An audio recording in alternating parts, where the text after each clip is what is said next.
ആവശ്യമായ സാധനം ഞാനിവിടെ 3 മുട്ടയാണ് എടുത്തേക്കുന്നത്. ഒരു 5 ഗ്രാമ്പു, പഞ്ചസാര നമുക്ക് ആവശ്യത്തിന് എടുക്കാവേ. അമൃതം പൊടിക്ക് മധുരം ഉള്ളതുകൊണ്ട് കുറച്ച് എടുത്തിട്ടുണ്ട്. പിന്നെ പാല്, പശുമ്പാലാണ്. പിന്നെ വാനില എസൻസ്, പിന്നെ ഉപ്പുപൊടി, കുറച്ച് ബേക്കിംഗ് സോഡ, ഒരു 1/2 ഗ്ലാസ് സൺഫ്ലവർ ഓയിലാണ്. നമുക്ക് അമൃതം പൊടി ആദ്യം ഇങ്ങനെ പാത്രത്തിൽ ഒന്ന് അരിപ്പയിലിട്ടിട്ട് അരിച്ചെടുക്കണേ. ഇത് അമൃതം പൊടിക്ക് ഇച്ചിരി തരുന്ന കൂടുതലല്ലേ, അതുകൊണ്ട് അതിൻ്റെ കൂടെ നമുക്ക് ഉപ്പും ബേക്കിംഗ് സോഡയും കൂടി ഇട്ട് കൊടുക്കാവേ. കേക്കിന് നല്ല മയമൊക്കെ കിട്ടണമെങ്കിൽ ഇങ്ങനെ അരിച്ചെടുക്കണേ, അതുകൊണ്ടാണ്.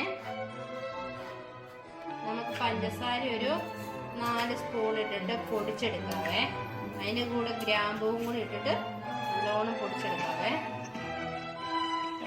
നമുക്ക് അതിലോട്ട് ഒരു 1/2 ടീസ്പൂൺ വാനില എസൻസ് ഒഴിച്ചു കൊടുക്കാവേ. ഇതിൻ്റെ മുട്ടയുടെ ഒക്കെ ഫ്ലേവർ മണോ ഒക്കെ ഉണ്ടാകാതിരിക്കാനാണേ.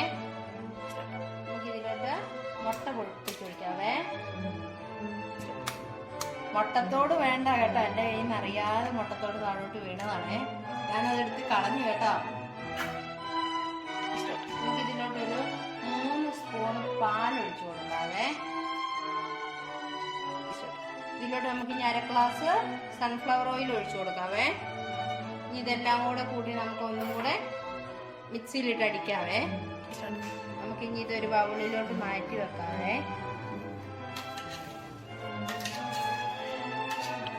നമുക്ക് കുറേശ്ശെ പൊടി ഈ നമ്മൾ മിക്സാക്കി വെച്ച് ഇതിലോട്ട് ഇട്ടിട്ട് ഇതാക്കി എടുക്കാവേ, ഇളക്കി എടുക്കാവേ. കട്ടയൊന്നും ഇല്ലാതെ കട്ടയാകാതെ ഇരിക്കാനാണ് നമ്മളിങ്ങനെ കുറേശ്ശെ ഇട്ടിട്ട് ഇളക്കുന്നത്. നമുക്ക് ഈ രീതിയിൽ വേണേ ആക്കി എടുക്കാൻ. നല്ലോണം ഇളക്കി മിക്സാക്കി, ഒരു കട്ട പോലും ഇല്ലാതെ ഇളക്കി മിക്സ് ആക്കണേ. ഇത് എല്ലാവരുടെയും വീട്ടിൽ തന്നെ കാണും. പിള്ളേരുള്ള 6 മാസം തൊട്ട് പിള്ളേരുള്ള വീട്ടിൽ 3 വയസ്സ് വരെയും 6 മാസം തൊട്ട് 3 വയസ്സ് വരെയാണ് അമൃതം പൊടി കിട്ടുന്നത് അംഗനവാടിയിൽ. ഞാനിവിടെ പാത്രത്തിലോട്ട് സൺഫ്ലവർ ഓയിൽ തൂത്തിട്ട് മൈദ തൂവി വെച്ചിട്ടുണ്ട്. ഇനി നമുക്ക് ഇതിലോട്ടാക്കി ഒഴിച്ചു കൊടുക്കാം. ഇതിൽ അണ്ടിപ്പരിപ്പൊക്കെ ഉണ്ടോ നല്ലതാണ്, ഇതിൻ്റെ മേളിൽ കൂടെ വെക്കാനൊക്കെ. എൻ്റെ അടുത്ത് അതില്ല. ഞാൻ വീട്ടിലുള്ള സാധനം വെച്ച് പെട്ടെന്നൊരു തട്ടിക്കൂട്ട് പരിപാടിയാണേ.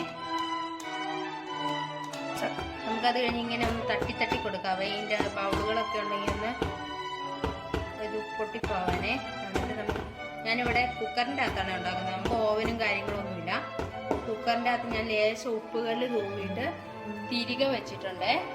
തീ ഒന്ന് ചൂടാകാൻ വെച്ചിട്ടുണ്ട്. ഇച്ചിരി ലേശം ഒന്ന് ചൂടായി കഴിഞ്ഞതിന് ശേഷം വേണം എടുത്തു വെക്കാനേ.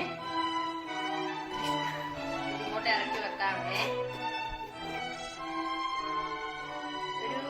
ഇനി തീ കുറച്ചിട്ട് ഒരു അരമണിക്കൂർ 10-20 മിനിറ്റ് കുറഞ്ഞത് വെക്കാം. നമുക്കിത് മൂടി വെക്കാം. ഇതിന്റെ വിസിലൊന്നും ഇല്ലാതെ വേണം മൂടി വെക്കാനേ. വിസിൽ ഊരി വെച്ചതിന് ശേഷം വേണം മൂടി വെക്കാനേ. ഒരു 20 മിനിറ്റ് നമുക്ക് തീ കുറച്ചിട്ട് വെച്ച് നോക്കാം. തുറന്ന് നോക്കാം നമുക്കിത് തുറന്ന് നോക്കാവേ. നല്ല പൊങ്ങിയൊക്കെ വന്നിട്ടുണ്ട്. നോക്കണേ. നല്ലോണം വെന്ത് വന്നിട്ട് നമുക്ക് തീ ഓഫാക്കി എടുത്ത് വെക്കാവേ. തണുത്ത് കഴിഞ്ഞ് നമുക്ക് നോക്കാവേ.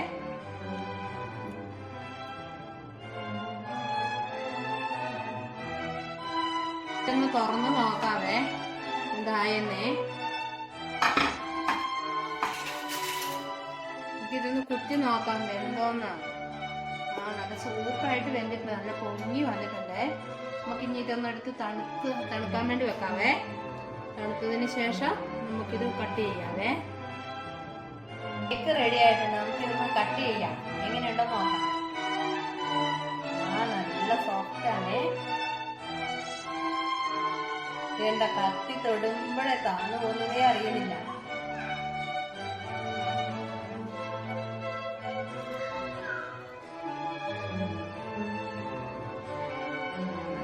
മണമൊക്കെ വരുന്നുണ്ട്. ക്യാമറാമാൻ പുറകെ നിന്ന് വെള്ളം പോകും.